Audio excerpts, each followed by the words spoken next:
It was a rainy, moonless night, and the road was eerily quiet. A taxi driver, tired but eager to finish his shift, noticed a woman standing at the roadside, waving for a ride. She was dressed in white, holding an umbrella, her face obscured by the rain.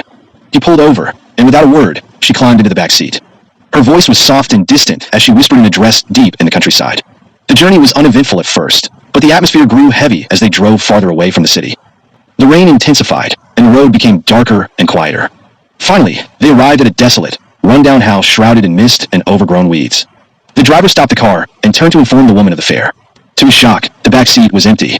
Panicking, he got out of the car and looked around, but there was no trace of her. Bewildered, he approached the old house and knocked on the door. An elderly man answered, his face lined with sorrow. The driver explained what had happened, describing the woman he had picked up. The old man's expression grew somber. "That was my daughter," he said.